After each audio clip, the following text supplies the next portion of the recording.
Hey, Ani, welcome back. Check, check, check. One, check, check, two. All right. I pledge allegiance to the flag. All right, all right. Can you hear me? Can you guys hear me or no? Yeah. Well, I don't have your mics on yet. I'm just doing a quick check, making sure everything's working.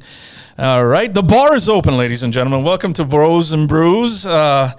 We had a little bit of an issue because of YouTube. Again, YouTube's always messing with us, folks. So we took care of it, and we are back. I'm saying no sound. Well, that's because I had my sound off. I just turned it on now. Oh, okay. Can she hear us now? Ani, can you hear us now? Somebody please type yes or no, because it's showing that there's sound going in there. Let me make sure here. But if they can't hear you, when they ask, how can you hear me? Well, that's actually good. That's a good point. Check one, check two. Yeah, it's showing that we have audio going in there. Let's see. Let's see what she says now. Yes, it's on. All right. Podcast studio. Hey. Yeah, welcome to Days. Yes, do the sir. introduction, bro. Do the introduction. Welcome, everybody, to Bros and Brews with our very special guest, Dr. Alex Balekian. U.S. Congress candidate. That's right, for District Balekian. 30. That's right. So the bar's open, the beer's flowing, and the conversation's going to be scintillating tonight. And we'd like to thank you guys for bearing with us for the last, 12, 13, 14 minutes. So it's okay. You know, anticipation makes the reward greater. That's right. Bearing down like a bowel movement. We were talking about ours bowel movements just That's recently right. before the camera turned on. That's right. I didn't know we were sharing that. Okay. Middle age, when you're younger, you talk about sexual escapades, and when you're in middle age, you talk about bowel movements. Por favor, la vice. Ladies and gentlemen, what I'm going to ask is you disregard these last few comments that were made, and do us a favor and share the page, and let's get everyone in here so we can all have some, some very important conversations, not bowel movement related. So, yo Ed, yo Ani, yo Demel. What's going on, everybody? All right. So, Alex, since we just met, you said, how do I transition from bowel movements? I'm trying. Hey, this is bar talk, bro. This is anything goes. This is bar talk.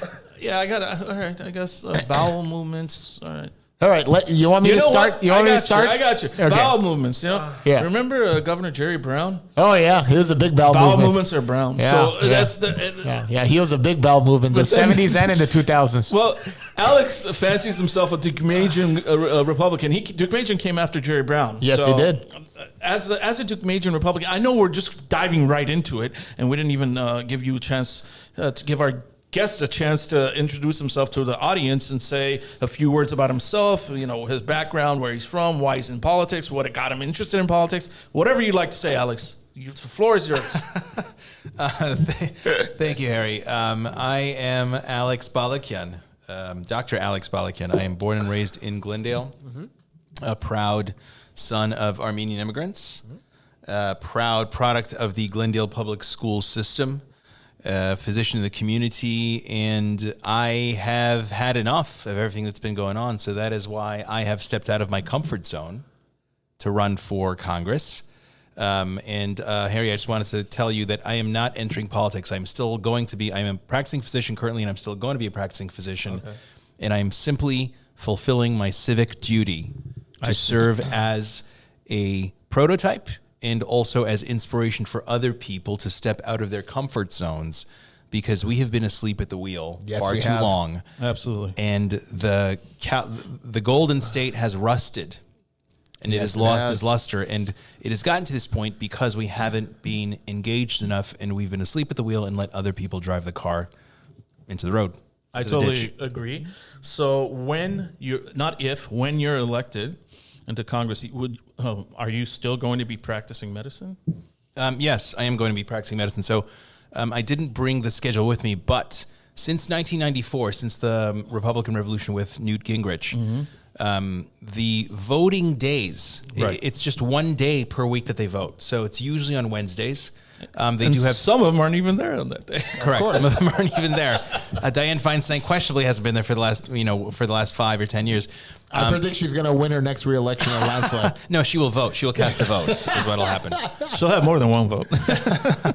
So the majority of the votes occur on one day per week, and usually the evening before and the morning after. And they've done this intentionally so that people can be with their constituents for 4 days out of the week. Okay. And then fly into Washington, D.C., let's say on a Tuesday evening, vote on a Tuesday night, and then all day Wednesday do all their stuff. Sure. And then Thursday morning they vote and they go back to their constituents. This is actually one of the reasons that Barbara Boxer, I believe in 1998, did not run for re-election, because it was too inconvenient for her to have to go back and forth so often, because Newt Gingrich made her go back to her constituents. I see. Well, I wasn't one that was complaining that she didn't run. I didn't even want her there when she was there. So by that logic, we should have Adam Schiff, in Burbank all the time and available to us. Yes, but Adam Schiff has his house in Maryland, and he has his 500 square foot condo at home. Legally, is that even? Is that legal? I mean, you're supposed to live in the district you represent. As far as we have a new California senator from Maryland. What the hell, bro? I understand that, but my question still remains: is it legal? So technically speaking, and I looked into this.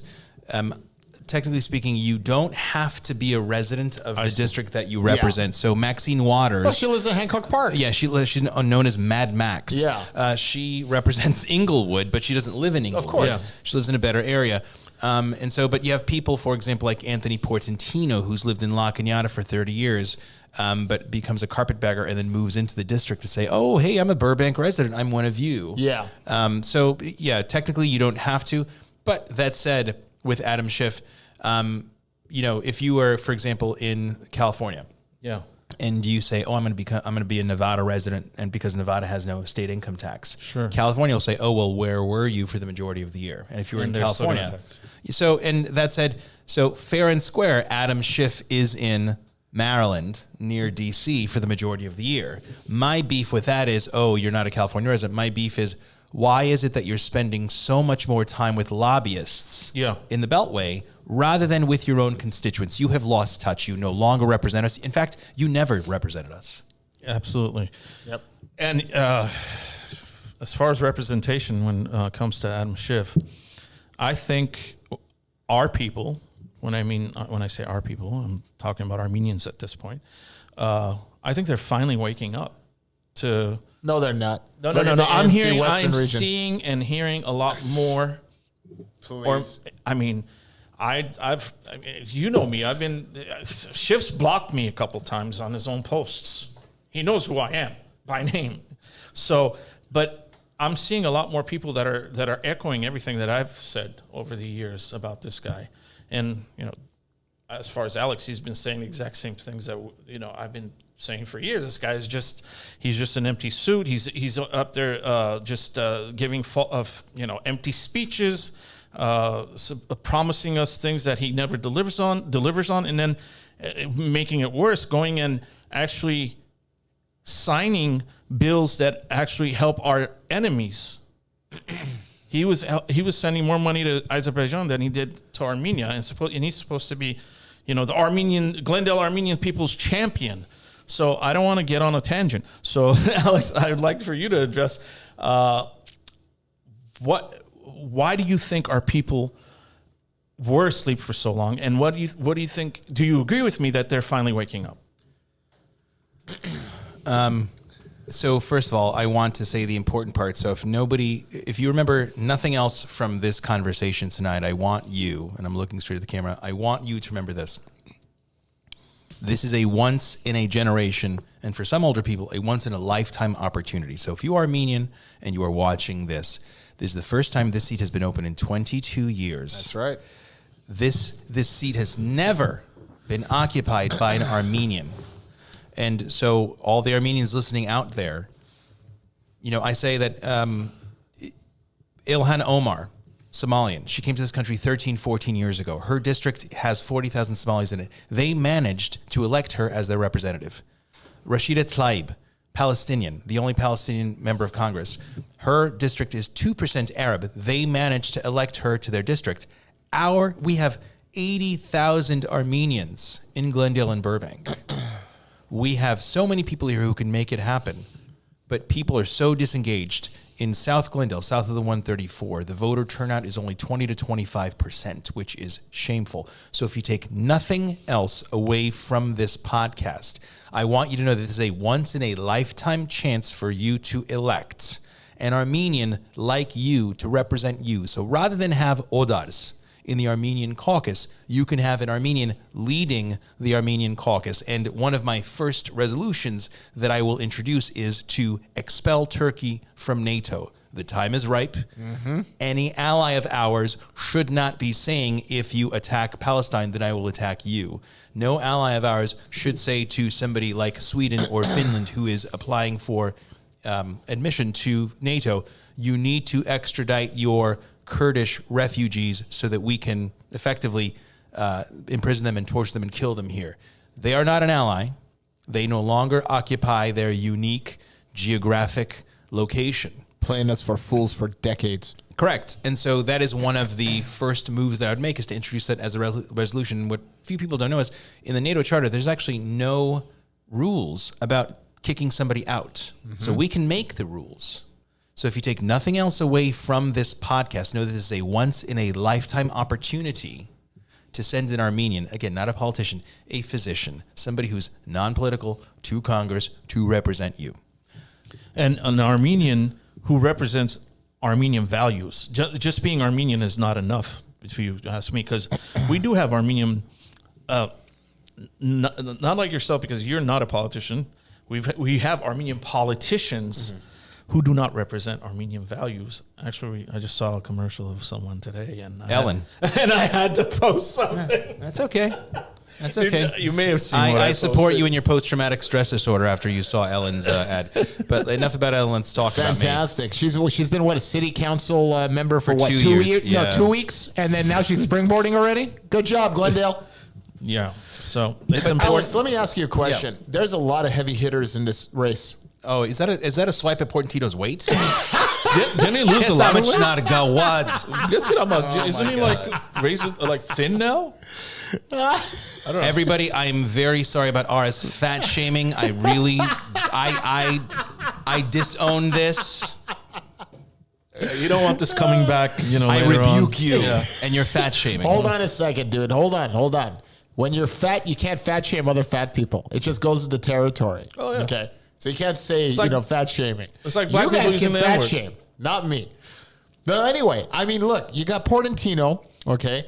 You got Friedman. You got this thing in Silver Lake, maybe a human. I mean, who's posing the biggest threat for you here? The biggest threat, honestly, are the Armenians. If they come out to vote. Right. So who is my biggest enemy? My biggest enemy are disengaged Armenians. So Alex, let me play devil's advocate here. What do you say to Armenians who basically listen to what the ANC says and endorses? Have you got the ANC Western Region's endorsement? Because I guarantee you, they gave it to Portantino and Friedman on a whim. So first of all, ANC is a nonprofit, so they should not be endorsing anybody. Otherwise, they would lose their nonprofit status. So ANC, if you're listening, you really should retract that endorsement, because as a 501(c), do we you know should for not be sure that they've endorsed? I don't know for sure. No. Okay. There's a February 2020. There's a February 2023. I don't put it past them. I'm just asking. No, there's everybody at home, look it up. February 2023. Just Google ANCA Portantino endorsement, and they endorsed him. They endorsed him. Of course they did. Right. So, and also what I did, because I didn't launch my candidacy until May. Yeah. And I emailed them and I said, perhaps you acted prematurely. I would like to offer myself as an alternative. Yeah. And I would love to speak with you about my campaign. Yeah. Crickets. Of course, crickets. Let me tell you why crickets. Because you're running as a Republican. That's the problem. Okay?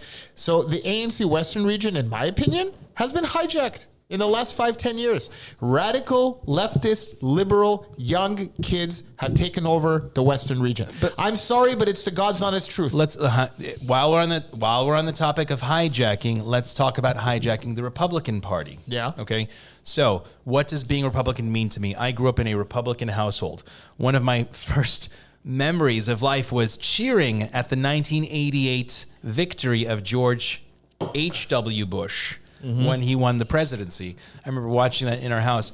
And I tell people, you couldn't grow up as an Armenian in the 80s with George Deukmejian as your governor and not be a Republican. Absolutely. I have a theory about this. And so not a theory. This is the reality of being an immigrant child. So in my opinion, or at least how I was raised in our household, the Republican Party espoused the values of immigrants. It espoused the values of hard work, rugged individualism. That's right. Non-reliance upon others. Now, granted, if you needed help, if you were an immigrant who came in, you needed welfare, right? There was a set time, but otherwise, it was you and the environment. That was it. That's right. You didn't pay taxes, and you were a good neighbor, and you assimilated, and that was it. That's right. And for the last 20 years, I've been a disenfranchised Republican because ever since Bush Cheney, the Republican Party has been the party that has invaded other countries, taken over their natural resources, ruined their infrastructure, and then profited off of the reconstruction budgets that come in. And they've also run up the debts and voted, I mean, most recently with Donald Trump, voted to increase the debt ceiling. That is not the Republican Party that I grew up with. I'm half Bolsetsy. That means I'm super tight-fisted. Right? I am super tight-fisted. And I tell people, if I would like to run this country like I run my own household. Yeah. On a budget and with minimal interference from outside forces. Yeah. And if the Republican Party returned to those roots, rather than be hijacked by the corporate lobbyists who've taken it over. Well, they've taken over both sides. Correct. Alex. And I you're absolutely right. And I tell It's people more of a United uniparty States- now. United It's not States, even it's a uniparty. It has been for a while. it's You a want u- to talk about waking up, Harry? That's what everybody Right. should be looking forward to, because Republicans and Democrats do not care about the common man. Right. And Jesse Ventura said it the best. When he got into politics, he won the governorship of Minnesota. He looked around and he said, oh, wait a minute. He goes, you have Democrats, you have Republicans. They're playing in front of the camera and pretending they hate each other. Behind closed doors, they're all friends. Right. He goes, what's different from this business and my wrestling business Right. for years? That's all it is. Corporations have taken over this country the last 30 years. And the way you can look at that by proof is you can go to a place like opensecrets.org, Yep. which lists all of the lobbyist contributions to people. And so you have things, obviously there's stuff like guns, right? So the gun lobby gives the Republicans, the abortion lobby, for example, gives the Democrats, but things like defense companies, defense contractors. If you look, there's a both. rough 50-50 split. That's right. It's a 50-50 between split. Democrats and Republicans. Both. The finance sector, That's right. 50-50 split. Tech sector, 50-50 split. So you know that no matter who is in power, it's just a game because those course. people are still going to be in control. And that is Exactly. why, again, I am acting as a prototype, as a proof of principle for the people watching at Here's home. one thing that I that kind of concerns me, and not for you specifically, and not having to do with you, but I feel as if there are a lot of people such as yourself that want to get into politics to make a difference, but once they get to Washington, they're just entrenched in the system that's in place. And they're influenced, and they're just one individual, and they just have to buy into whatever is happening.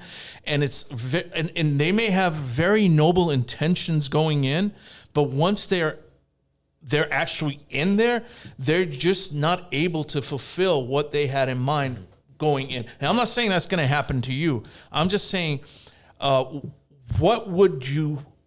would you be able to react to those types of things? Like, what would you do if you were in that situation?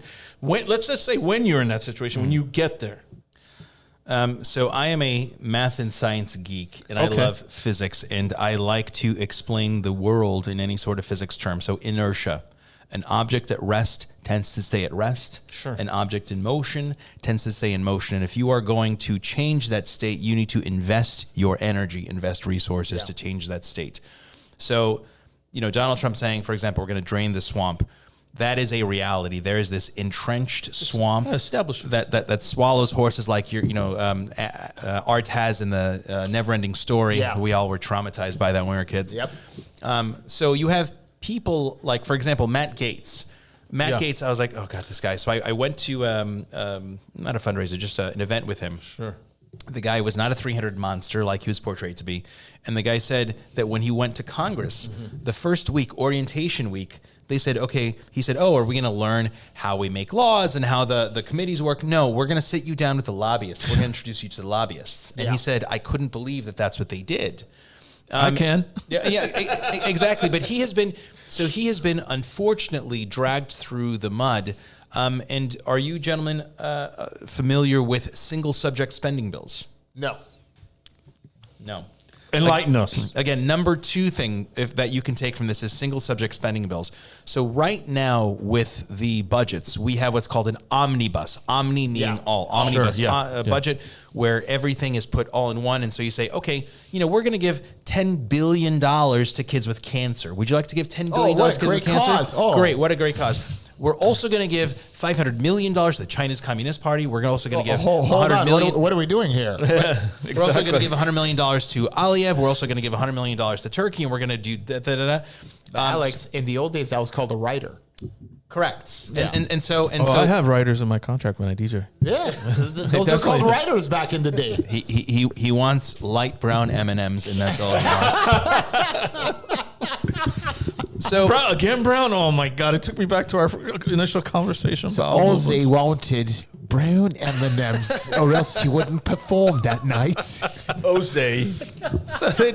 So he and those 8 Republicans, right, who felled Kevin McCarthy as Speaker. When they elected him, they said, you are part of the entrenched establishment. We want to unseat you and unseat the lobbyist control. We want single subject spending bills.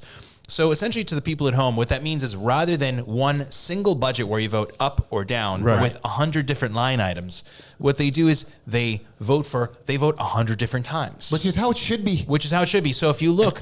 last Thursday they had 86 votes, and they were voting on, I think, 86 different writers, That's as you said, and maybe only 4 of them passed. Yeah. So this is getting lost. So they're doing this. They are working harder, as they should, and they are passing budgets with fewer and fewer writers. And when we look back on this, the budgets will be less bloated. Exactly. Right? So, Harry, when you ask me, what am I going to do? How am I going to do this? The movement is already occurring. Okay. And one of the cornerstones of my campaign is term limits. Oh, I agree with you. 100%. I know where you're going with this. So you know where we're going. So with term limits, you have to pass a constitutional amendment because the Constitution sets forth the terms of the senators and the representatives. Yeah. So a constitutional amendment needs to be introduced by Congress itself and passed, and then passed by 3/4 of the problem state with that legislatures. is who's going to pass shoot themselves. that? Yes. Now, so Harry, let me tell you this. What people don't realize is the Constitution also gives the states the opportunity to call their own constitutional conventions. Yeah.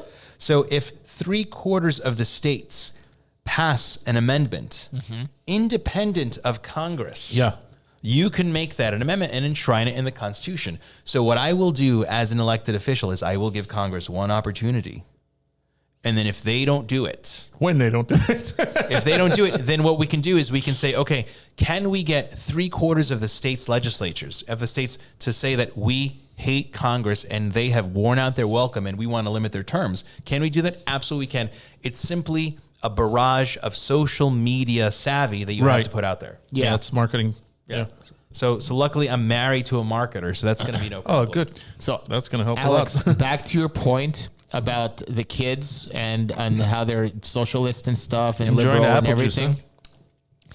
My theory is this.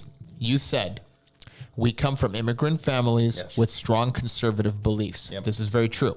Everybody that came here in the 60s and 70s, even the 50s, my wife's family came in the 50s, after World War II and all this stuff. And, they were the first transplants in Southern California, in Montebello. Here's where I have the issue, and tell me if my theory is sound. Our parents raised us conservative. Our parents fought from nothing and made successes of themselves in this country. We come along as firstborn Americans, living a life of comfort and pampering. We have no legitimate beefs or any beliefs that we're going to fight for. So we all go into social justice. Now, I'm not saying it's our generation per se, Generation X, because we know the value of hard work. It actually isn't us. Yeah. It's not us. I'm talking about the millennials and Generation Z Armenians now. I'm not talking about the American, as a whole. I'm talking about a microcosm in the Armenian community. These kids are spoiled little brats, okay, who have nothing better to do, and they're all being brainwashed by the public school system and television and social media to go in and fight for the liberal causes. This is the problem. And this is how we as a people are losing our Armenian community. But I will say, I really believe this. Listen, Basil, I will say one thing though, and I have to. I'm not a parent, but I know parents in my age group. You for one. Yeah. You're raising your kids right. I have no issue with you. Oh yeah, I'm raising my kids like it's 1985. I know, but I know parents in my age group, and especially millennial parents. Oh my God. Oh, dude. That do not understand that children are children. They want to treat children as adults. Yeah, that doesn't work. Sit them down. Have conversations with them. They're kids. They're not going to understand that. The way we were raised, I think we turned out okay, man. Of course we did. And well, there's one side effect, though. There was one side effect to our upbringing. What is that? Respect for elders. Oh, yeah, that's a bad side effect. That's a very big side effect. I mean, these kids today have no respect for elders. Dude, when we... Okay.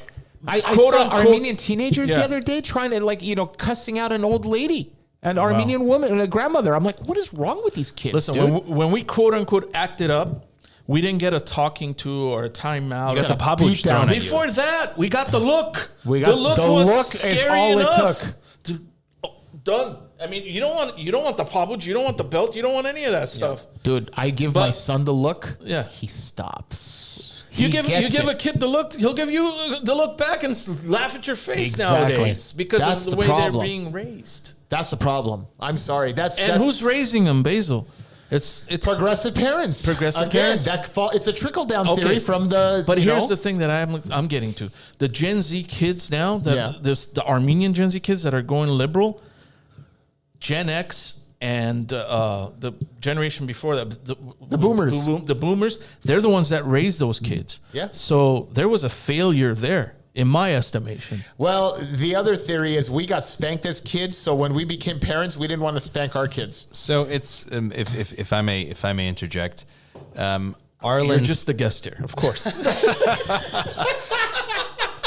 Basil and I just having a conversation as if you're not here. No, I want the volleys to go back and forth, but Arlen Specter, who was one of the senators from Pennsylvania back when they had senators who could actually string two sentences together. Yeah, I remember. So Arlen Specter said, and he was the son of immigrants. He was the son of, I think, Russian Jewish immigrants. But he said, when you give your children something you didn't have, you take away from them something that you do have. That's right. Absolutely right. That's absolutely right. Yeah. And that's where we're at now. Such a good way to put it. I'm sorry, but that's where we're at now. So again, what do you do, right? This is why I'm thankful for my mother being like, Kim Jong-un in the house, because we were always on the bread line. That's right. Yeah. We were always on the bread line, even if we weren't on the bread line. Yeah. To the point where, if something happens, like God, wasting food, and so. You can't do that. So you can't do that. If I'm eating leftovers that have been there in the fridge for like 4 days, my husband says, "Okay, Sona, you can throw it away." or imagine throw it away. Huh? Sona being my mother, Sona right now, she's like, Alex, That's funny. Just imagine us as kids saying these words. Oh yeah. Oh my God. One night of that. I don't want to eat. For those of you that don't understand Armenian, I don't like that. I don't want to eat that. I want to eat something else. My son does that all the time. I don't like this. And my wife, what do you want to eat, sweetheart? Should I make mac and cheese? Like, bullshit. Let him eat what we're eating. So what is this? Is that a room service? Just to decide, bro, I used to eat bamyam. Oh God, I hate bamyam. It's the worst food in the world. You guys are nuts. I used to eat it. You know how healthy I okra is? stopped eating it as soon as I got old enough to stop eating it. So you know how healthy okra is for you guys? So bamya. So first of all, when I was in Texas, and Ani Balekian, who's listening, she's in Texas. So there was this. You just outed Ani. Everyone thinks she's still here. I did. She's visiting Texas. So bamia, like, you stew the okra, and then, like, you swallow it, but it's like half of it's still in your mouth, the other half still dangling down your throat. And so You don't know how healthy okra is for you people. And fatty boiled meat. Oh my God. What did the first physician of the Western civilization say? Let food be thy medicine. What was that? Hippocrates? I don't know. when I went to Texas, and they had fried okra. Oh, delicious. So what they do is they take the raw okra, they cut it into small pieces, they bread it, and They they have it fry at it and eat it. I was like, Lucille's. Oh, you had a whole bowl of that, right? that is amazing, fried okra. But otherwise, like gumbo, bamia. Oh, I love it. Now you're speaking my language. My point is, the whole world knows, whoever knows me or follows me or whatever, they know how I feel about cilantro. Thank God cilantro wasn't a thing back when I was growing up, because to me, that's the worst, whatever you want to call it, herb plant that's put on earth. It makes everything taste like crap to me. So I'm pretty sure my parents wouldn't use it, but if they were to use it, I would have had to eat that. Can I give you a nerdy thing about history? Absolutely. So do you like coriander? No, I know it's like it's coriander. cousin of cilantro. I know that. No, it is cilantro. Exactly. It's just called coriander. because in it's Europe. It's the seed. Yeah. Right. So it's great because I don't eat it. The Easterners, right, the Orientals and the Europeans, they would take the seed and they would grind it and they would have that as a spice. And then when the Spaniards came to the New World, They changed the name. no, they didn't change the name. They had it in their pockets, and so they go to the Indians, the Americans there, and they see these seeds, and if you don't know what the seed is, what do? You plant it. Yeah. And you grow it, and then that is how cilantro became. That's right. Central to Central American Mexican cuisine. This Indian spice. Yeah. By the way, I called out this weekend one of the Armenian banquet halls, Metropole. I called because them they out. put in cilantro instead of parsley. No, wait. In what though? Bodeg? Barska. I mean, barska. In the bodeg? No. Tabule? No. Fatouche. Oh, they put cilantro on You don't put cilantro in Yeah. fatouche, bro. Are you sure it wasn't Italian parsley? Because there's No, like no, curly no, parsley. no, no, no, parsley. no. Who are you talking to, guys? Come on. This is my nemesis, my number one enemy in this world. Dude, I love fatouche, so I was like, fatouche, I put it in. I was about to throw up, dude. Wow. And I told the manager, I go, come here. I don't do that. Normally I don't do it. I go, come here. Where were you? Metropole in Glendale. So who were the people cook? Who were the line cooks? I don't know who people in the kitchen are cooking. I don't Who were they? Yeah. I don't know what they are. They're But if they're Central American, they're Armenian. They're Armenian. Okay. So I called the manager. I know. I said, listen, your food is amazing, and their food is good. Everything else was bomb. I'm like, just one thing, you don't put cilantro in fatouche, because listen, I mean this is known. Armenian halls are owned by Hayastansis. Fatouche is a Lebanese dish, but they're doing it because they're catering to Lebanese Armenians or whatever. Maybe they don't know, so they think that you can use cilantro in there. So the guy goes, "Thank you for letting me know. I'm gonna let the chef know." So I actually helped. Amot. There you go. Amot. You helped them. You helped them. I'll eat anything. Oh yeah, we know that. Dude, in my household, we would eat jiger, kidneys, spleen, Carniatic. hearts, everything. I mean, we used to eat offal all the time. I love how they call it offal, by the way. OFFAL, by the way. OFFAL. Awful. There's a reason why it's called awful. entendre. But my dad loved to cook, and he would always Offal is animal fat, by the way. yeah. And he'd always bring home, exotic cuts. And not like, sorry, for the people at home, offal, OFFAL, is not animal fat like lard. Offal is like the fat, non-processed fat that you just kind of cut off organ meat, like kidneys, etc., liver, etc. Yes. That's awful. Kidneys, liver, spleen, hearts. Now you can't even get lungs anymore. It's banned in this country. What were you saying about your obesity, Ara? Dude, I mean, this is childhood food, man. And my dad was Barskahai, so Persian Armenian. So he would make khash all the time. We would eat khash at least 2-3 times a year. I loved it. And you grow up eating this stuff, right? Not mine. Personally, Not mine. I think Armenian cuisine was based on a dare. Okay, like Like, there's so many things that we shouldn't be eating, but we eat because we are poor people, okay? And now it's become a delicacy. And these dishes, sadly, are dying with this new generation because the Some of them need to die, but No, dude, They it's do. part The of our dishes of the new culture, generation. man. It's part of our culture, bro. I mean, as long as chikifte stays around. Oh, I'm okay. yes. yeah, Don't take my chikofte away. I don't You know. listen, if the California woke liberals took away foie gras, they Oh, may yeah, yeah. I was they actually may gonna- take yeah. away your chikofte. That's true. I actually went to Whole Foods and I got foie gras the other day. They still have it? I mean, if you wanted to galvanize the Armenian community, try to take away their chikofte. Exactly. I don't know. I don't know how we got off on like foods for so long. All of a sudden, we're talking about food. So, what kind of food are they going to serve in Congress? So I actually have a joke about that. All right, go ahead. So there's, I think I heard this one from my mother. So there are these, there's this pygmy community that eats, cannibals, and so they go to the menu and it says, explore $30, and then it said tourists $40, and then it says politician $200. And they ask, why is the politician so much more expensive than the explorer and the tourist? And they say, do you know how much shit we have to clean out of it before we cook it? Wow, man.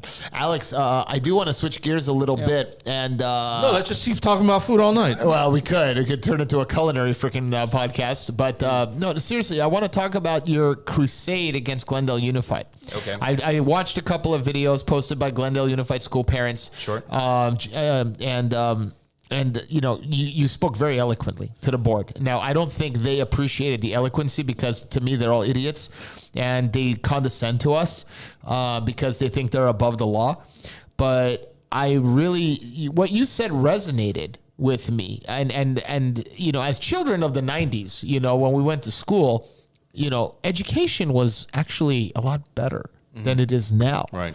And you made that point to Glendale Unified. So if when you get into Washington, I know you can't really do anything because No, I can, and I'll tell you how I can. I would love to hear this Yeah. because they're acting with impunity and it's Sure. pissing people off. Look, I don't even allow my kids to drive next to a public school in Glendale, let alone attend one. Because of this, I don't want them to be around. I want them to actually to learn math, science, English. Right. And they're not learning anything at these schools. And I feel the frustration of the parents who are sending their kids to these schools. Right. And for the longest time, my friends would always say, come to Glendale, man. We got the best school district. It's free. And I'm like, nothing is ever free. There's always a price to pay. Right. And now this is the price these parents are paying. And you can see that the frustration has reached a tilt because of the protests, the incessant, bombardment of city council meetings, of school board hearings, actually, not city council, and the fact that the Armenian schools around Glendale and Hollywood have a waiting list 1,000 students long. Right. That's never been the case. Right. So how would you handle this, Alex? So first, I want to touch on me and my origin story as a Marvel superhero, Marvel villain, whatever you want to call it, with all these video games. I would love to hear this. I would love to hear this. I was always the smart kid. I was the nerd. I loved word problems. Yeah. I remember on summer vacation in 1991, I took an algebra book because Mr. Hovsepian, my teacher, said, if you want to go from pre-algebra, which I came in with 8th grade because I didn't come into the algebra class, to geometry in 9th grade, you need to do this and pass this. And that was the summer of 1991 for me. And again, I've never been popular. My skill set is smarts, word problems. That's who I am. And that is how I've excelled. And my teachers did that for me. Yeah. Mr. Hovsepian, Viken Hovsepian, not the guy who tried to bomb the... No, Viken with the glasses and blonde hair. Not that guy, no. Okay. Not that guy. This is Viken Hovsepian, teacher at Rio Hondo College. He was at Toll Junior High. He actually gave my first job. I was an after school and before school tutor when I was 11 years old at Toll Junior High. So that was my area to thrive. Okay. And my parents took me out of Shamlian. we went to Shamli, my sister and I, so that we could read and write Armenian. Yeah. But they said, you need to go to an American school because nobody, Martu der Centener. Yeah, They're they not, won't respect you. right. Basically. No American college is going to say that that an Armenian school gave you an education worth anything, which right now is completely backwards. Exactly. Right? Completely backwards. So when I go and, when I was running, when I started my run, my whole platform was on balanced budget and term limits. Yeah. That is what I focused on. And so my husband said, that's boring. People don't care. Yeah. And that in June, the school board protest kicked off. And he says, what do you think about this? And I read about it and I said, oh my God, the parents are absolutely warranted. And he says, talk about that. Absolutely right. Absolutely. And I did. And I'm very glad that he told me because he has his finger on the pulse. And I'm not fabricating any of my opinions. Absolutely, yeah. But he just said, you need to talk about these things that are important to people. So I looked and I thought, it is shameful, mind-boggling, multiple words that my alma mater, Hoover High School, the math scores, this year, 24%, only 24% of 11th graders in Hoover High School can do basic math. Shameful. Wow. Shameful. And I thought, these parents who were, woken up by, during COVID and seeing what their kids were taught, and they're being called white nationalists, they're being called homophobes. Right. I'm going to touch on that in a little bit, actually. Actually, I want to touch on that too. Okay. and Let him finish his thought. Okay. But what I'm saying is, I am now supported and was immediately supported by the parents because, listen, me growing up as a closeted student in Toll Junior High, I said, I was a success because of my teachers because they weren't fixated on supporting my identity. They were fixated on supporting my IQ. That's right. And when they call me a homophobe, I say, I'm sorry, I'm not a homophobe, and neither is my husband. Alex, can I cut you off right there? Please, yeah. Okay. Liberals, if any of you are watching this podcast right now, this is the exact reason nobody takes you seriously. Okay? Here, we have an outstanding member of the community who is a doctor who saves lives, who happens to be gay, happily married. And yet, in your eyes, he is a homophobe, he is a transphobe. Why? Because he cares about the children's future at schools. This is the same reason why their mentality is flawed, because they call Larry Elder the black face of white supremacy. Yeah. Now, how do you call Larry Elder, a man who grew up in South Central, who's seen more civil rights violations than any suburban housewife, okay, who drinks wine by the gallon and is bored with nothing to do all fucking day, call this man the fucking blackface of white supremacy? What is wrong with this? I swear to God, liberalism is a freaking mental disorder, bro.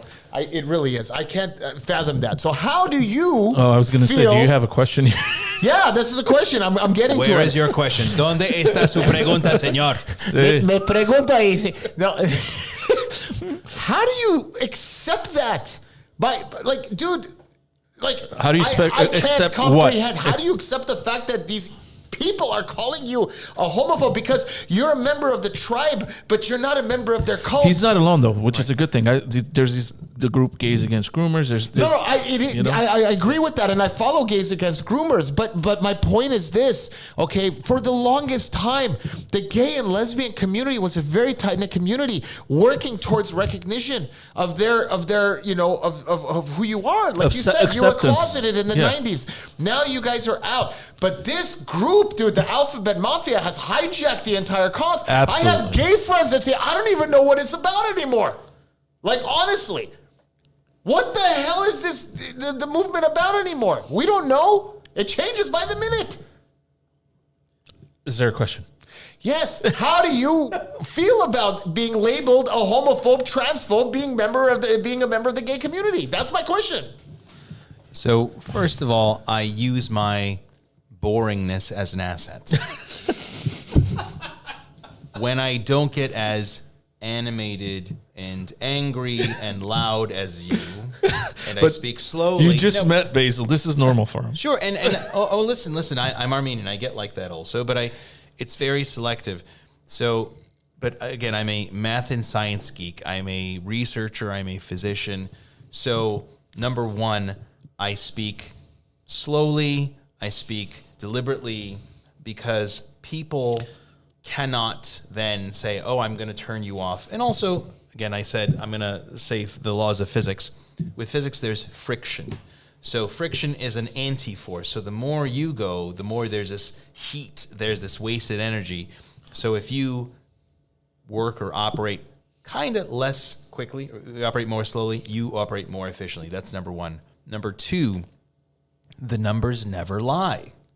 So rather than going up there and making this impassioned speech about how you are indoctrinating children and leading them down the path of sin, etc., making this a religious argument that people can say, oh, you're this religious zealot, I use numbers and I say that when we have only 24% math proficiency, basic math for graduating high schoolers in my alma mater, when we in 2022 have California tech companies issuing and receiving 40,000 foreign worker visas because they cannot recruit the math and science talent locally. But Alex, liberals run on dogma. You throw facts at them, they don't care. You throw statistics at them, it's Chinese to them. Sure, I will not get that fringe liberal woke ideology 10% from the left. Yeah, you'll never get those. Also, you'll never get those. Not get, because of my background, because I'm married to a man, that fringe conservative MAGA ideology from the right. I am appealing to the 80% of people in the middle, the reasonable people who just want clean streets, safe neighborhoods, quality education for their children, and just they want to go out and they want to be respectful people. That is who I'm going for. So the liberals whose heads are going to explode, I will never get their support. Not that I don't care about them, but I'm not going to cater to them because they are in their own universe. But how does it make you feel being called? I'm pretty sure he doesn't feel good about it. So, in the intensive care unit, I work as an intensive care physician. So there are people they're sick and dying all the time. I get yelled at. I get threatened by people. Yeah, the families, members. They're emotional. Yeah. I don't take anything personally because I say they are this is not them. This is an exception. They are in an exceptional period. I don't take anything personally. Okay. And also because, again, the laws of physics, right? If somebody yells at you and you respond back with that is going to create tension, friction, heat, wasted energy. So I look at those people and I say, again, they say, you cannot control what other people do. All you control is your reaction to them, right? Yeah. So, and I feel that, and also what I like to say is, it takes two people to start a fight, but one person to end it. Yeah. Right? Now, usually somebody has a gun. Well. Also, everyone watching. But I agree with you, Alex. I really do. Just a quick note, everyone that's watching, if you guys have any questions, all four people. We're actually up to 22, I think. A bow. Yeah. Oh, okay. Back down to 19. It was Mom, 22. are you there? Hey. What's up, Armand? Okay, so everyone watching, please type out your questions. We will get to them. So yeah, we're gonna start Q&A around 8:40. So get the questions in and let's start. The back and questions forth on the air. The question session. Do me a favor. If you have a question, put an asterisk in front of your text so we know it's a question, and then we'll start airing them on the broadcast. Either do that or put a question mark. I was going to It's been say. a long day today. I'm waiting for him to finish so I can say, or use a question mark. No, with the asterisk, you can actually see in the beginning. You don't need to wait till the question mark at the end. Okay, because that's a lot of work, looking at the end. One character. Put an asterisk. Actually, two characters. Shift and 8. Or shift incher. Shift 8. That was right. Stop talking about shift. I know. I was going to say. I mean, we should talk about the other pieces of Schiff who are running to replace it. Yeah, I was actually wanting to get to that. Your quote unquote competition. Yes. That may be a girl character.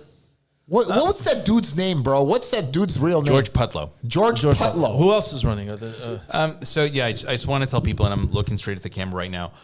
There are other people, more progressive candidates who are trying to fill this seat, all of whom are complimenting Adam Schiff, saying, "Oh, he's the bee's knees."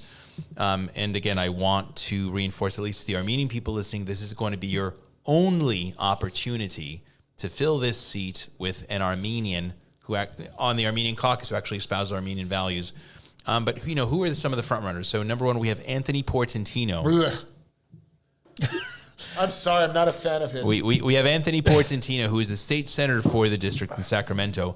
What has Anthony Portantino done? So Anthony Portantino moved here from New Jersey to try to make it in the industry. He flunked into the La Cañada City Council and then eventually failed his way upward into Assembly and then State Senate. Kind of like Adrian Nazarian. Yeah. Your buddy. Yeah.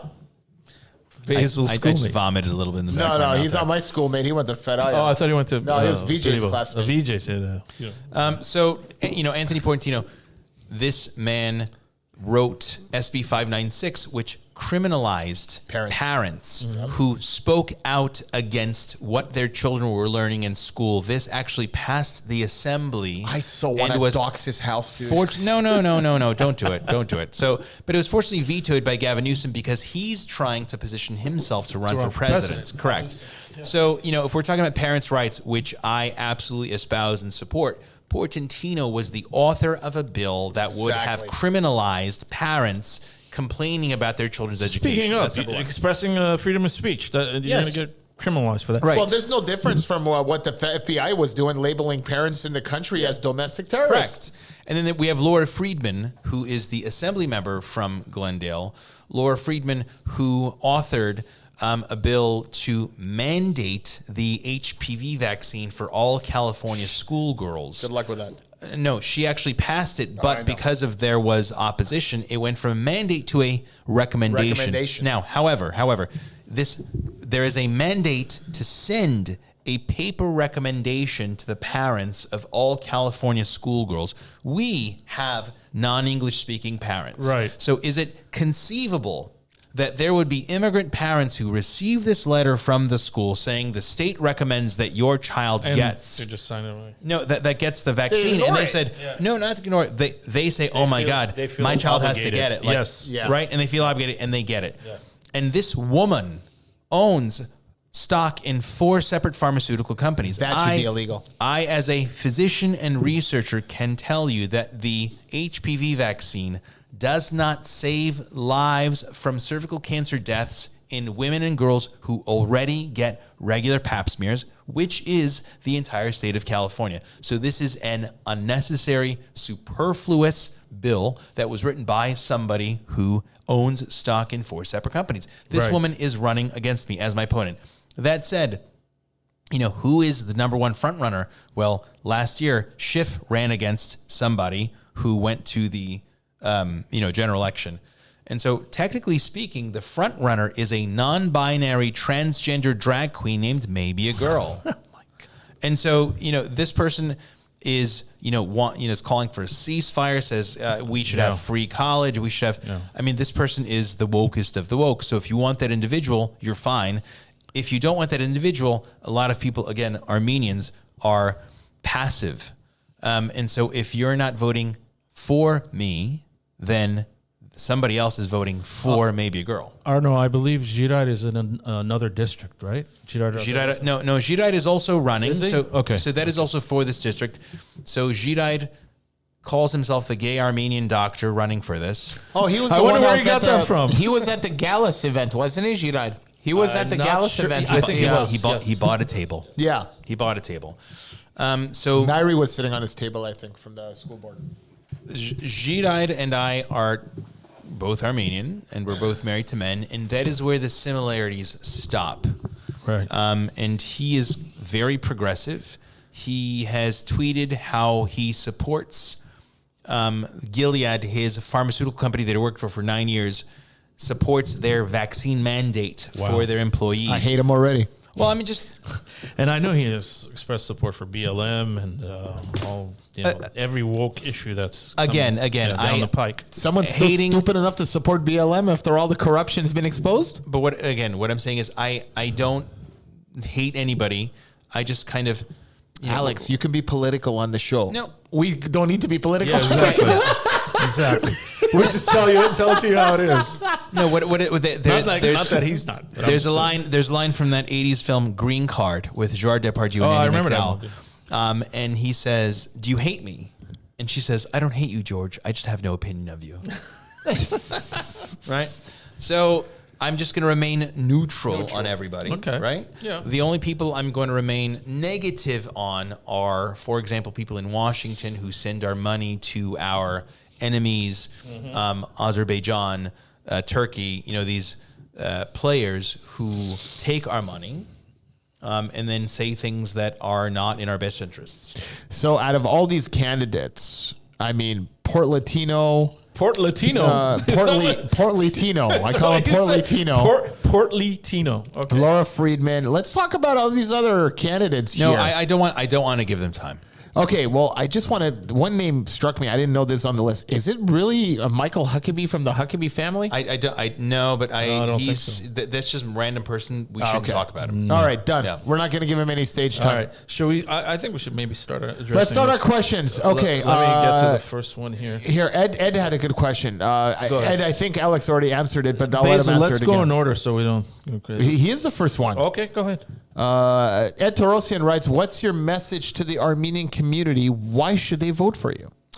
My message to the Armenian community is this will be, for some of the older people, the only time in your life, and for the younger people, the only time in your generation that you will have the opportunity to vote for somebody, an Armenian, to represent you. And again, why is it that Rashida Tlaib from Michigan, Palestinian, has a 2% Arab constituency, but then she gets elected? Why is it that Ilhan Omar, Somali, who's been here for 13 years, she has her 40,000 Somali brethren who elect her?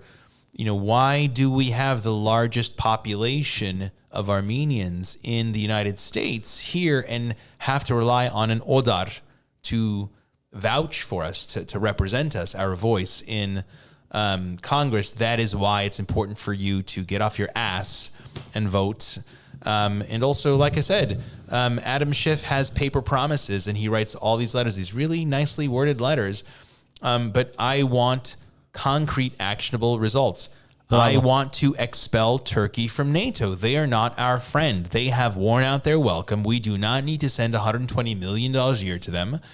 We need to expel them from NATO and make them an example. And so that is one of the reasons why Armenians should support me. And Okay. again, Giray Ratavosyan, don't confuse the Yans. Yeah. Yes, he's Armenian, but he is very different from me and doesn't stand for the same things that I do. Okay, jumping off of the same type of question here, what would your message be to everyone, not just the Armenian community? Would it change? Obviously, there's going to be a little bit of an expansion to what you were saying here. So. Right. So what I want to say to everybody, the slogan for our campaign has become enough. Have you had enough of $7 gas? Have you had enough of the high cost of living here? Have you had enough of paying that high cost of living, walking out on the street and seeing homeless people living in tents doing drugs? Have you had enough of smash and grabs affecting the stores in your neighborhood, closing down the small businesses that your friends and neighbors run? Have you had enough of your children's education being supplanted by having to choose between 53 different genders when they cannot even do basic math and science? Have you had enough of your hard-earned tax dollars being sent halfway across the globe to fund wars, unnecessary wars that are this black box where we don't know what the end point is? We have had enough. Again, I am not a politician. I'm a physician. I'm a practicing physician. And I ask my friends, neighbors, and constituents, and I say, do you like what's going on? No. Would you like things to change? Yes. Yeah. Are you going to step out of your comfort zone and do that? Silence. And this is why I'm doing this. I'm not going into politics. I'm doing this because other people aren't doing it for themselves. And I'm a physician, right? I do things for other people. I'm here to do it for them. Yeah. James, I would ask your question, but he's already addressed that. James's question is, how much is riding on the result of this particular election? You've been saying this is a really important election. Yeah, this is the first time in 22 years. 22 years. Halley's Comet comes across every 78 years. 76 years. 76 years. Don't correct our guest. No, he loves math and physics. I love astronomy. 76 years. So yes, this is the first time in 22 years that we've had an open seat. And again, it's not because we have term limits. It's simply because Adam Schiff is a parasite that is looking for a bigger corpse. That's right. And one of the campaign promises that I make is to introduce a resolution for term limits. Because I don't want to be a career politician. I want to go in there. I want to do my thing for 6 years, and I want to go out and I want to pass the baton to somebody else. So that is why this is a once in a lifetime opportunity. If we don't do this, don't complain again, to me especially, that your life is shit. Yeah, Real EA has a very good question, but he won't have the answer to this because it has to be assigned. When elected to Congress, what committees would you be part of? I'll tell you. Yeah, I would love to hear this. So yes, it is assigned, and it is assigned. But I would request to be on the Judiciary Committee because the Judiciary Committee is the one that introduces the term limits. I also want to be on the Oversight Committee because, like I said, I'm half bullsetsy. Yeah, I'm tight-fisted, and I want to make sure that I root out any corruption, any unnecessary money spending that goes on. And there's also the essentially the health committee. It's not on the appropriations committee, but it's the subcommittee of health for the what was it? I'm blanking right now.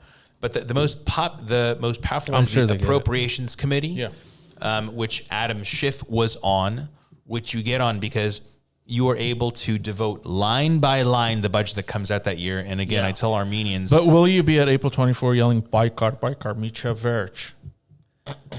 Again, he yells that, right? Words versus actions. So from 2010 to 2020, that's my point. Right? He voted, and these go to Congress.gov, USHouse.gov. You can see what they voted for. You will see what they voted for, and you can see, and I can put screenshots how he voted to increase 7-fold the funding via NATO to Turkey from 2010 to 2020. And in 2020, we sent $120 million. And by the way, that year we sent probably about $30 million to Armenia, which during his tenure from 2010 to 2020, the aid to Armenia decreased by 22%. That's right. I bring up these points all the time to all my conservative friends, and they're like, well, we know he's a piece of shit, but he's our piece of shit. He's a piece of shit. Liberal friends. Yeah, piece of shit. No, conservative Your friends. conservative friends say this. Yeah. Yeah. I'm not going to name names. Really? Yeah. Okay. I was called a fool once in a group chat because I was shitting on Adam Schiff. And I'm like, okay, I'm done with this. You know? It's like, really? You got to get new conservative friends. My conservative friends don't do that. All right, let's get to another question. Because the ANC keeps kissing his fucking ass. That's what it is. All right, Baze. All right, relax. Let's get I'm to sorry, another you get a beer in me, I start cussing. Okay, Alex, your vision 2 years into office, where are we at? In order of importance. Sorry, repeat the question, please. Your vision 2 years into office when you get elected. Where are we at in order of importance? In order of importance, okay.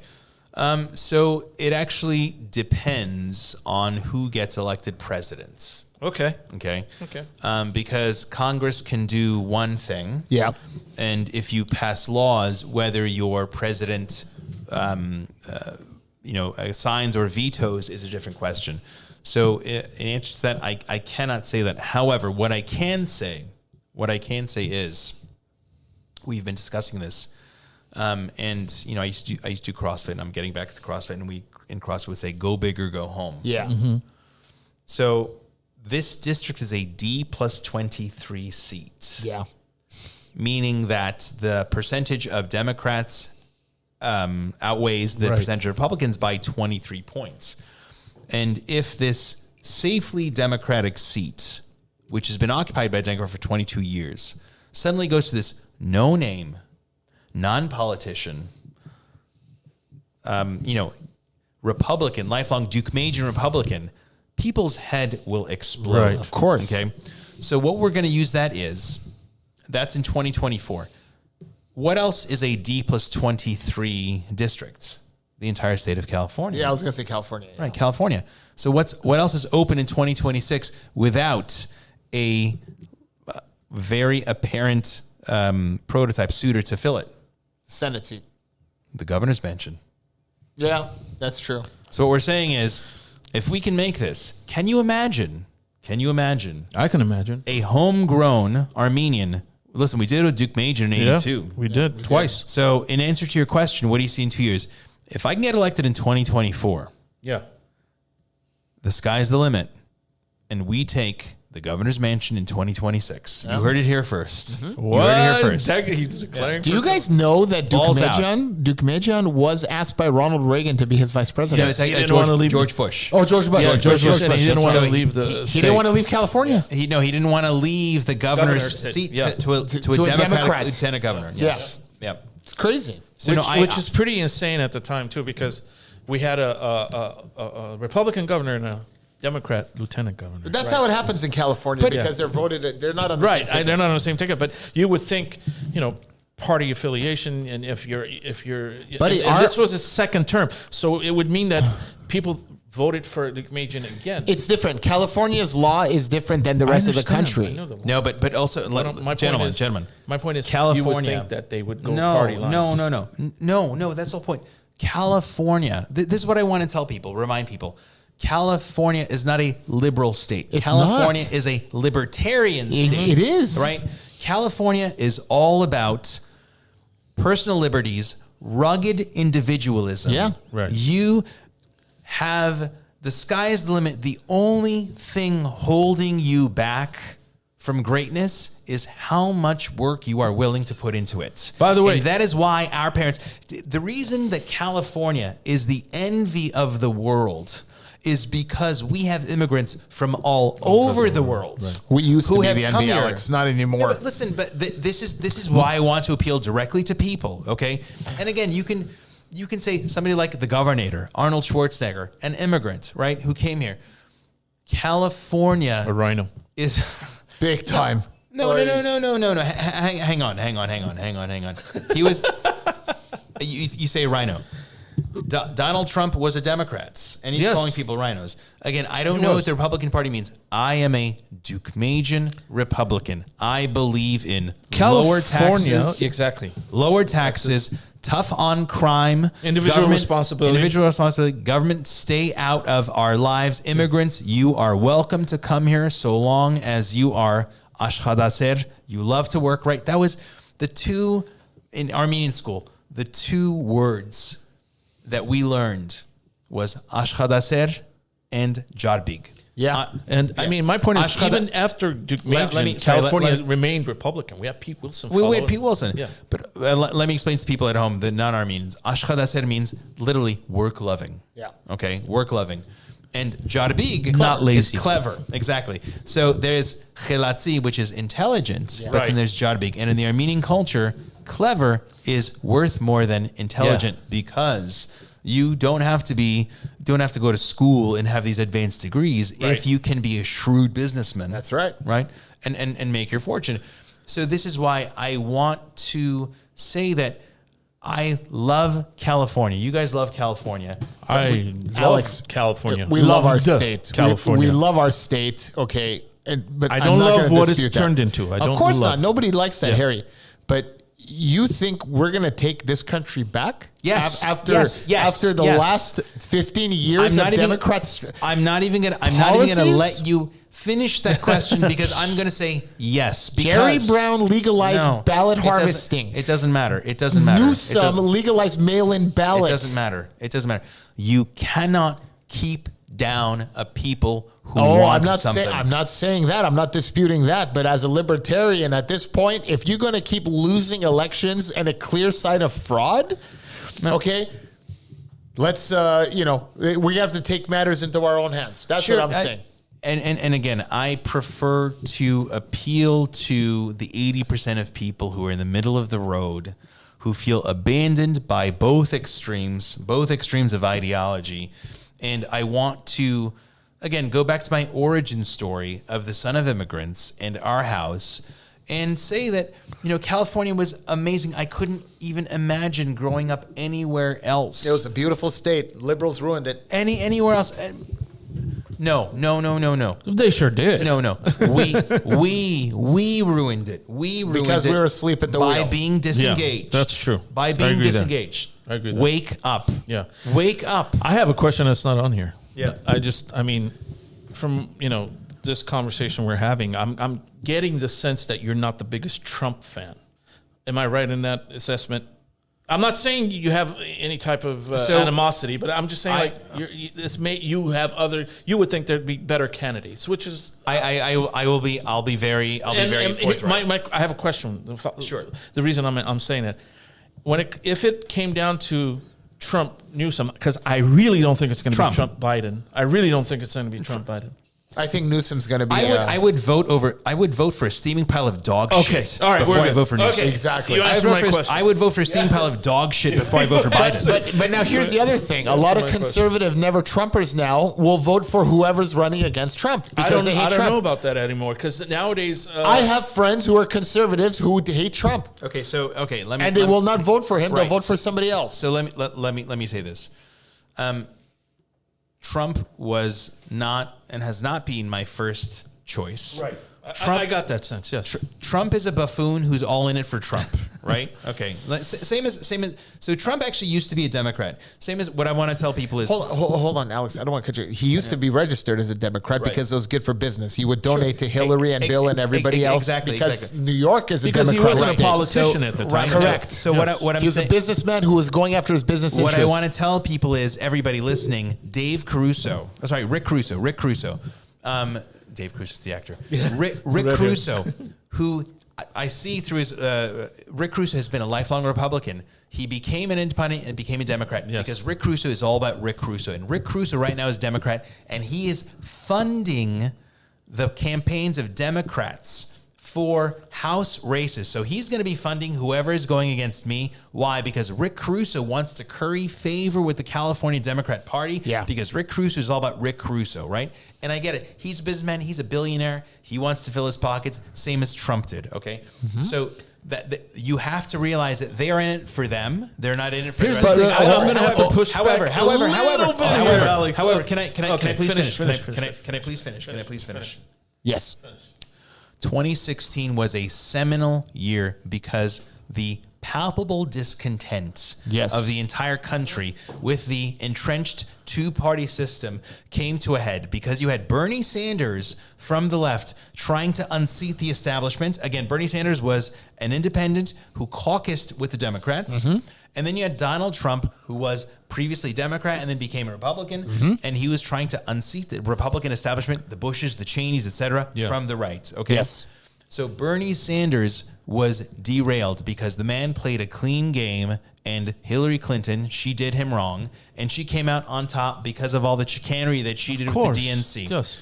Donald Trump came out on top. Why? Because he was Donald Trump. He was a bull in a china shop. Yep. And he just kind of went through. And that's what people wanted at the time. That's what they were waiting for. That's what they've been wanting for a long time. And they wanted somebody to stick it to the establishment. Yep. And Donald Trump came out on top by virtue of who he was. Now, that said,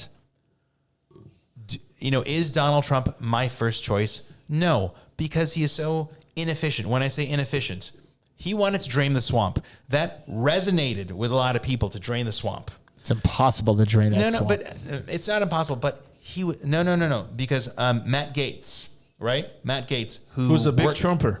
He's a big Trumper, but again, he's trying to play the political game. But he worked for single subject spending bills, which will decrease the influence of lobbyists. But Trump, he was so petty. And if somebody said something, he would just chase them down. Yeah. He would lose sight of the big thing. It's like, God, Donald, focus. He didn't act presidential. I'll give you that. No. He's not even talking about it. He's talking about tearing someone down because someone says something. Forget presidential. That's because of his business background, because of what he's been doing for years in the real estate market. Sure, that's who him. He is. That's his personality. But me as an efficient person. So Donald Trump, So when he said it's not presidential, fuck presidential. Okay. So Barack Obama was presidential. As a right? piece, yeah, the Right, terrible Barack Obama- president, in my opinion. Exactly. Barack Obama was very presidential, but he was ineffective Yeah. because he let the special interests control him. Okay. Yeah. And so what I found, much to the dismay of my campaign manager and my marketing manager, if I drop a strategic F-bomb did. Right, but if I drop a strategic F-bomb in my posts, that kind of gets people's attention. Yeah. And I have no filter. So this whole thing of being non-presidential, if you're going to represent the people Right. want one of them. Yeah. Common language. Yeah. Right, common language. And so he speaks the people's language. Why? Because you have these two-faced, double-speak, vagary people like Elitists. McConnell. Yes. McConnell, who like says stuff and then praises when he says things. Right? Like, what are you saying? I don't understand what you're saying. So people want simple language and they want to be represented. And so what I tell people is, Donald Trump, you can discount the man because of who he is. Okay. But he rose to the top because there was a stimulus. Yeah. There were stimuli, discontent, palpable discontent, like a volcano trying to bubble lava to Yep. the top. Okay. And that was the eruption that happened. And if you're going to say, oh, God, this eruption was terrible and we need to cap the volcano. No, you have not addressed the plate tectonics and that magma underneath and the pressure. Because the fact that he is still popular and he is still leading in the polls means that you did not address the will of the people. No not- one he's is not going leading. to beat Trump. And if he is they beat him again, crushing. I'm sorry, dude. 1776 is going to happen again in this country. Well, I mean, how many times are you going to fool the American public? We become a banana republic. They're going after him like a political prisoner at this I point. must say though, I like Nikki Haley. Yeah. Okay. I do like Nikki Haley. oh my God. I know. Harry's crush. Oh my know, and God. that's- My crush? No. You got it the exact opposite. Warmongering. Right. So and my again, I was being sarcastic, Harry. what I'm saying is she is too reminiscent of George W. Bush and Yes. Liz Cheney. Yes. No, I totally get it. I totally get it. So, but again, when I listen, the fact that she, for example, what I was going to say is on abortion. Okay. When she has this rational opinion on abortion, right? When she says, can't we all agree that late-term abortions are barbaric? Can't we all agree that women who are raped and have incest should have the right to an abortion? Can't we all agree that we need to expand access to birth control so that women can prevent pregnancies rather than having unplanned pregnancies that they then have to think about abortions for? So when she said that, I thought that is very reasonable, right? She's Okay. a reasonable individual. However, that said, do I have hesitation because she is still quintessentially establishment? Part of the machine. Right, exactly. So that's why I'm not saying that she completely has my vote. She's heavy into the Right, machine. right. And I cannot see someone So wait, that but is I'm so glad- gung ho on the industrial military complex that I cannot vote for someone like But that. I'm glad that we're able to have this conversation Sure. where we all disagree, Right. rather than you being this woke leftist Of ideologue. course. you know what, Alex? who You're a cancels me. racist. You're a racist, Nothing. man. No, call me a homophobe, man. Transfer. Call me a transphobe. You're a racist homophobe. Hey, back to this whole abortion thing. Where did liberals leave it off? Is it illegal after the 9th or 10th trimester?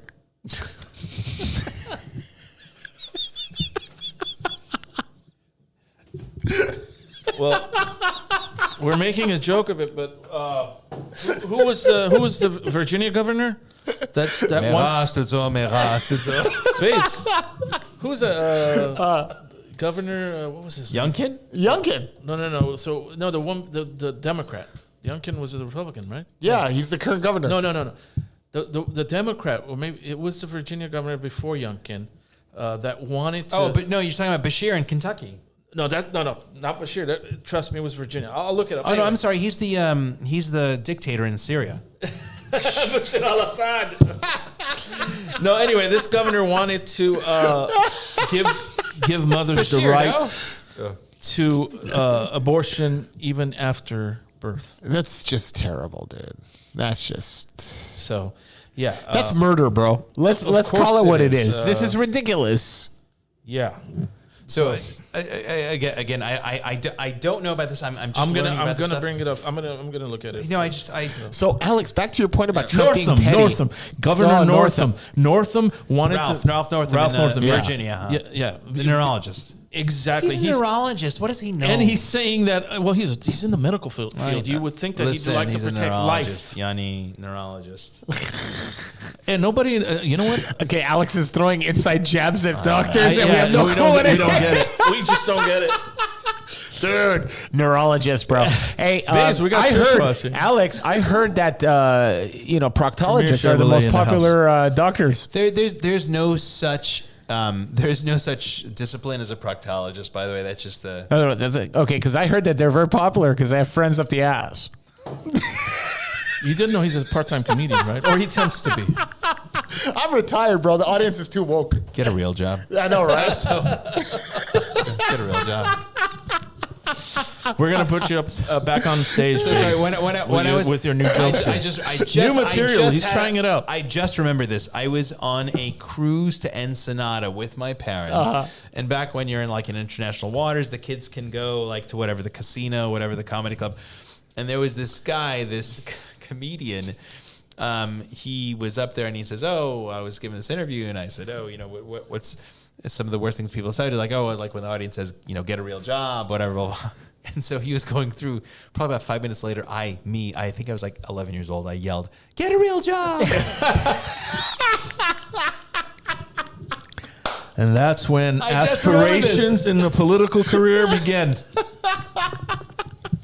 Speaking in public, speaking out. No, but this is one of my jokes in my act. You know, the clear sign you're getting old is when you have a doctor assigned to each part of your body. That's actually very true because, the older you get, you need a cardiologist. No, I mean, you need a cardiologist. But you can have a vagina, though. Well, I can choose according to your pronouns. liberals. I can. Yeah. Absolutely. I don't, Yeah. but I can. You can chest feed if you want to. I can check. My God, what is this, dude? Oh, my God. I saw a man literally chest feeding a baby. That poor kid is going to die of starvation. Like, wow. I think it'll die of stupidity before it I dies think of so, too. starvation. Speaking of medication and stuff, Basil. Yeah. Didn't you used to take recreational medication and then now what? You had a little bit or something. I forget. Dude, I'm at that point in my life where I stop taking drugs to have a good time and I start taking drugs just to survive. Goodbye, marijuana and ecstasy. Hello, Prilosec and Lipitor. Oh, my God. The acid pill, Jesus Christ. It's like, oh. Like 2 cocktails means 3 pillows and 1 pill of Prilosec.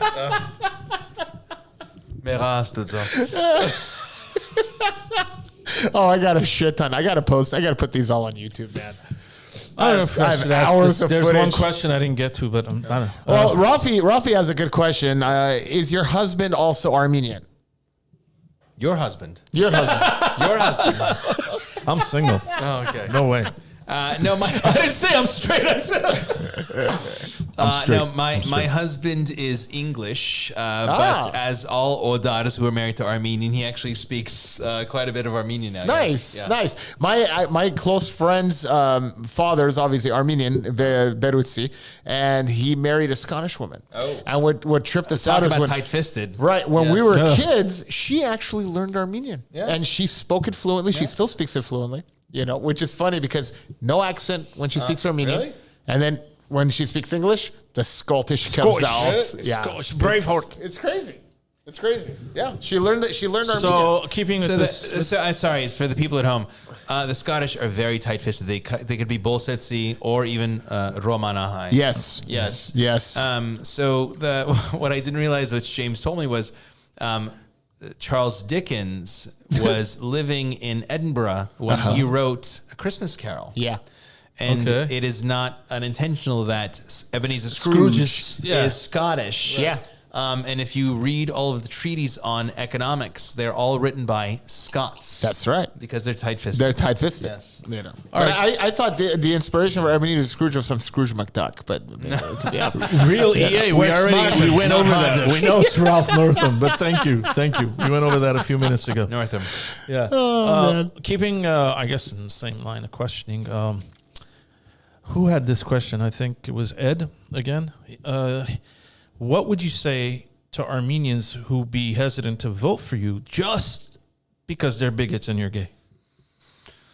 Girard is gay too, so they can't vote for him either. But Ani brought up a good point. Girard is making gay his forefront as his campaign thing. Hey, I'm gay. Vote for me. Yeah.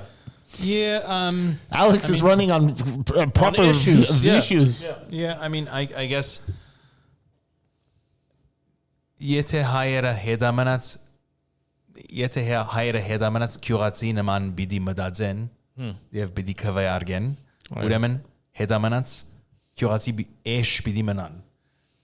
So the translation is, if Armenians are going to behave like backwards villagers, they are going to remain backward villager asses. Jackasses. Jackasses. So if you want to adapt and progress, this is what you got. So, and then the other thing I say is, so even if we are 90% overlapping, and if you like my ideas, but you don't like the candidates, number one, you're not voting for the Pope. Number two, look at all the other candidates and ask yourself, does their way of thinking match my way of thinking? That's all you have. So, That's it. And Absolutely. listen, Absolutely. if you want to be the better candidate, please run. Please. I'm doing this because a lot of people, again, do you like where you are? No. Do you want things to change? Yes. Are you going to do it yourself? Silence. Yeah. This is why I'm doing this. I have another question for you. Would you like another drink? Oh, Jesus, no. Okay. I saw your glasses. No, I'm good. I'm good. Thank you. How about some waters? Guys, are there any other questions for Alex? Nobody puts chikofte in the rainbow, says Ani. I don't know what that reference is, but it sounds funny. Okay. I don't get that one. I don't get that one either. Okay. Well, how can people follow you? What are your, where should they go? Yeah, so where should they go? So we have our Instagram, Alex for CA30. We also have our podcast that we do, which is Enough Talk with Alex Balekian. On YouTube. It's the same handle on Instagram. Mm-hmm. We also have in-person events. So we are going to have our next Alexpresso this week on Thursday at La Gocha in Glendale. Ansazala. La Gocha in Glendale. We're going to have it. It's on Brand Boulevard on the corner of Brand and Broadway, just north of Broadway. Okay. And I know we were saying, we're going to give my campaign staff was saying, we're going to give the RSVP when people, we're going to give the address when people RSVP because we don't want Antifa to show up there. And I'm saying that La Gocha is owned by Middle Easterners, I think Armenians. Oh, let them come, please. No, listen, if Antifa comes, especially in Glendale, Armenians will fuck their shit up. That's what I'm saying. Right. Let them come. Yeah, and I was like, come on, bring it, bitch. They won't step foot in Glendale after the school board protests. Okay. Do you have a website or? Yeah, so the website is alexforca30.com. Again, ALEXFORCA30.com. And we'll put all that in the description. In the description as well. Yes, and again, we are a very grassroots campaign. Contributions and donations are muchly appreciated, guys. He's going up against Caruso money. Yes, let's absolutely. let's help him out. Contributions and donations are muchly appreciated for our podcast too, by the way. And again, what Cock me out of Harry. Why, man? People are freaking giving all kinds of contributions to other podcasts. Right, and what I'm saying is a We lot wanna grow. of people, so Donald Trump, for example, he is very petty and he is all about loyalty. Mm-hmm. And he remembers, he has these perceived slights that people gave him. This person didn't support me, etc. That's one thing that I actually respect about the man, because my problem, as smart as I was, my problem was never remembering. My problem was forgetting.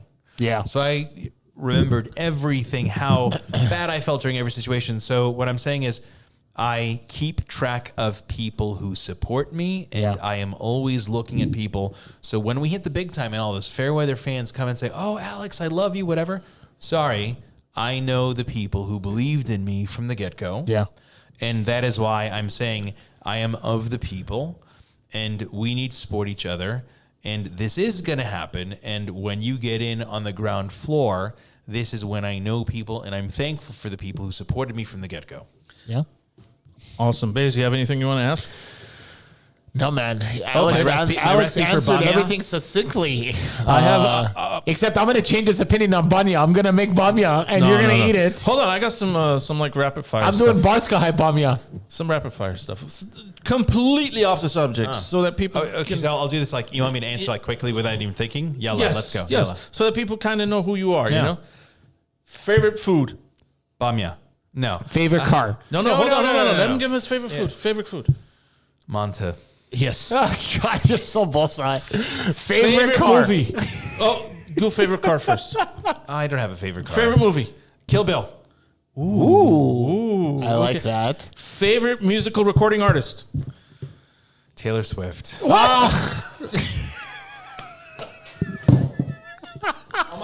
Oh, God. That's a wrap. I don't know if I can go on.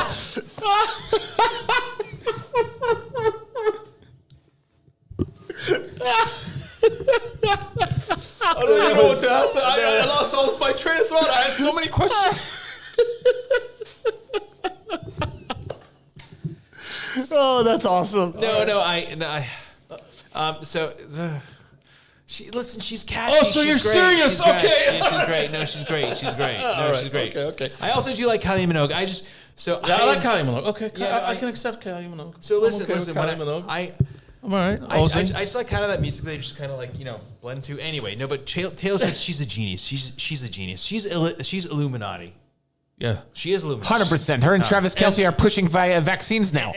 And she's Please, it's a manufactured. sham relationship, and his freaking performance on the field is sucking. He got me 2 points last week. I don't want to go on a tangent. No, it's like I had therapy over last week's fantasy football. It's like Mariah Carey and Nick Cannon. No. What was the? Oh, Jesus Christ! Not All I Want for Christmas? no. She was dating. Oh my God! Why am I blanking on his name? Mariah Carey The was- shortstop from the Derek Jeter. Derek Jeter. Oh, yeah, huh? Derek No, Jeter. A-Rod. It was A-Rod. No, it was Derek Jeter. It was Derek Jeter.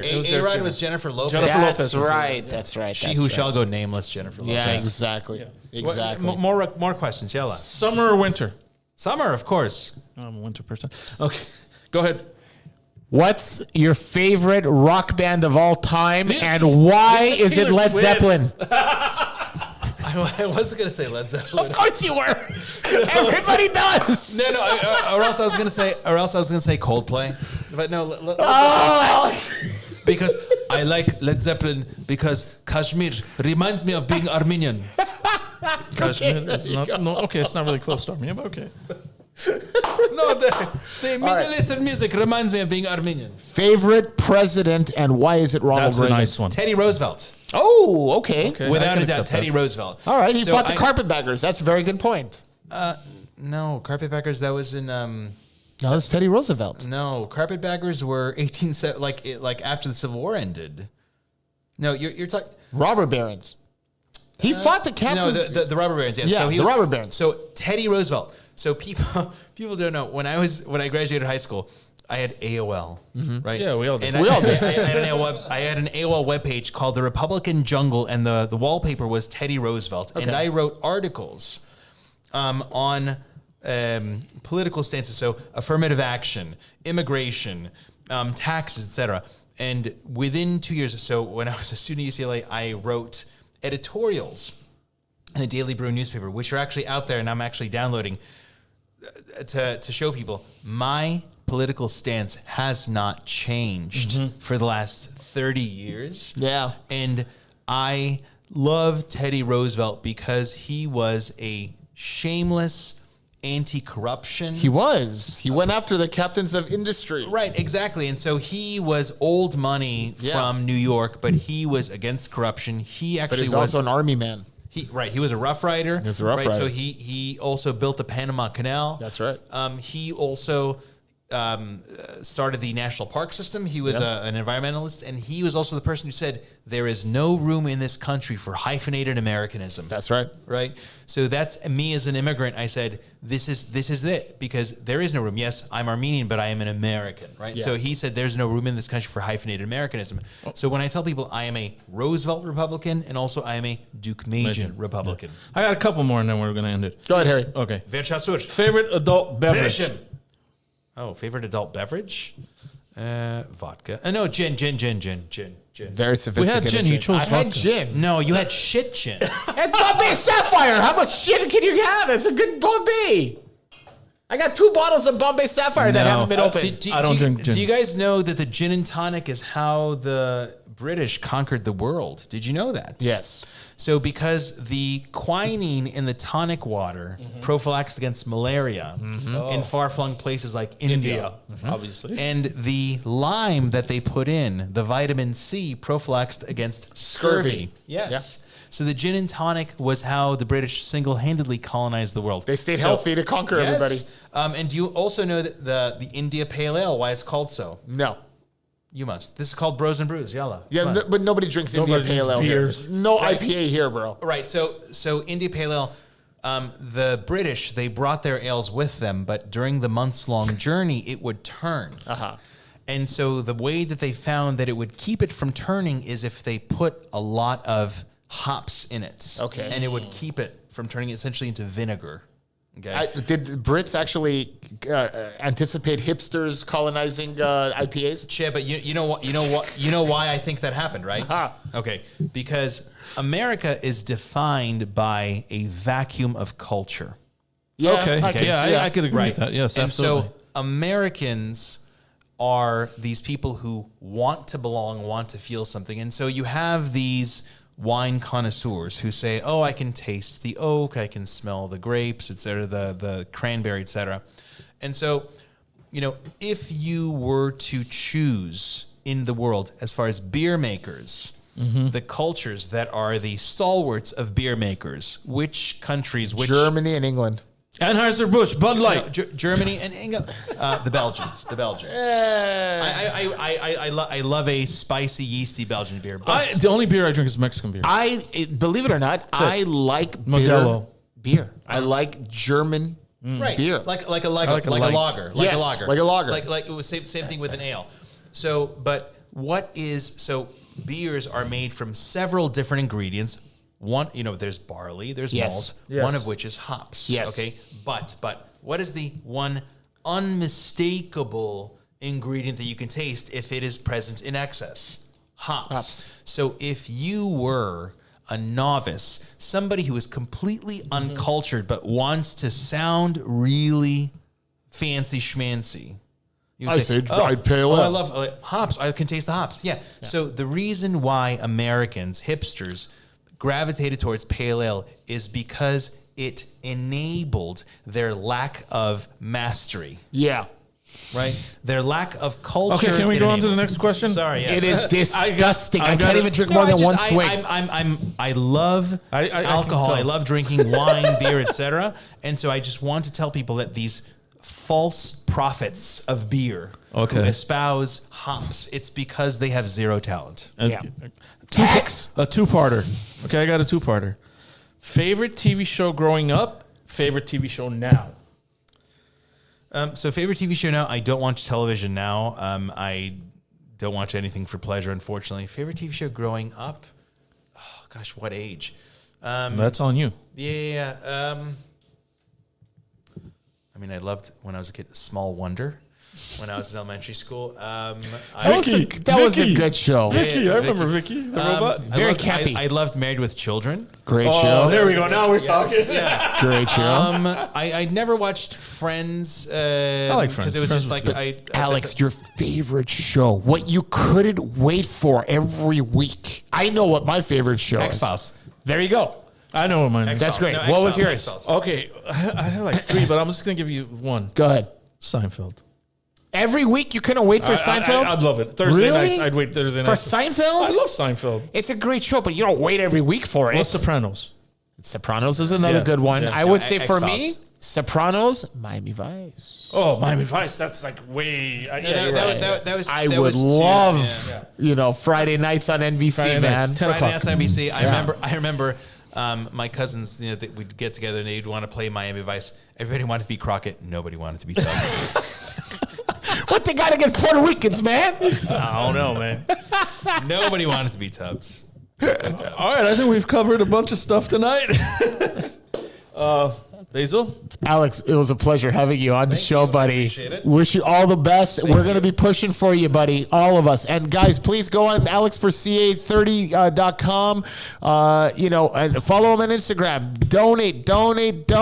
And try to make it out Thursday night to his fun mixer. I'm going to try to make it. No. Afternoon. Alex Espresso. 11 to 1 o'clock. Oh, 11 to 1 o'clock at La Gocha. in Glendale, yes. Perfect. And if you see Antifa, fuck their shit up. Yeah, I'll drive over them with Brad Boulevard. All right, everyone. We like to thank all you guys for joining us again tonight. Again, this podcast will be up tomorrow on YouTube.